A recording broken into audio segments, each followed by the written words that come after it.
Hello, and welcome to KU Physics and Astronomy Storytime.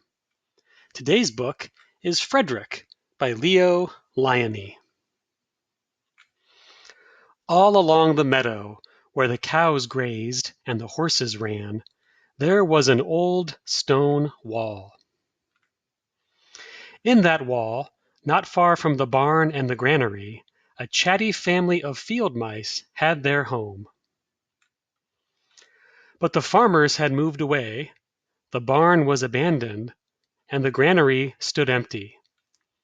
And since winter was not far off, the little mice began to gather corn and nuts and wheat and straw. They all worked day and night, all except Frederick. "Frederick, why don't you work?" they asked. "I do work," said Frederick. "I gather sun rays for the cold, dark winter days." And when they saw Frederick sitting there, staring at the meadow, they said, "And now, Frederick?" "I gather colors," answered Frederick simply, "for winter is gray." And once Frederick seemed half asleep. "Are you dreaming, Frederick?" they asked reproachfully. But Frederick said, "Oh no, I am gathering words, for the winter days are long and many, and we'll run out of things to say." The winter days came, and when the first snow fell, the 5 little field mice took to their hideout in the stones. In the beginning there was lots to eat, and the mice told stories of foolish foxes and silly cats. They were a happy family. But little by little they had nibbled up most of the nuts and berries, the straw was gone, and the corn was only a memory.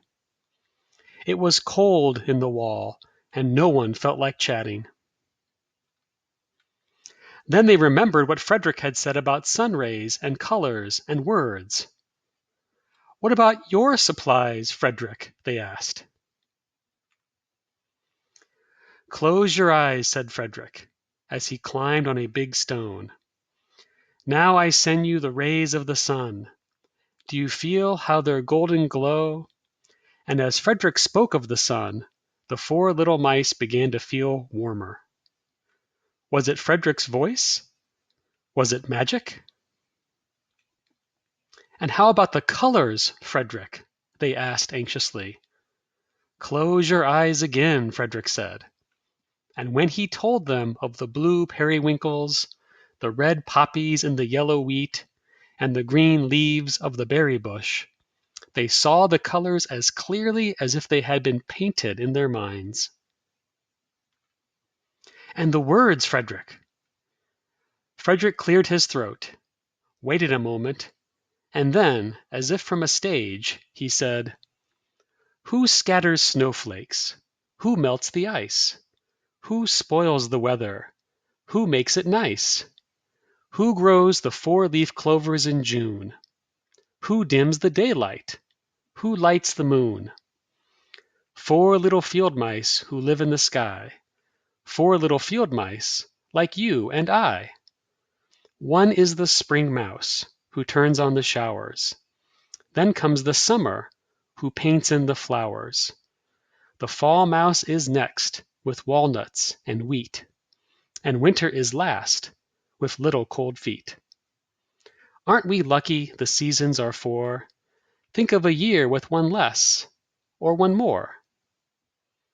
When Frederick had finished, they all applauded. "But Frederick," they said, "you are a poet." Frederick blushed, took a bow, and said shyly, "I know it."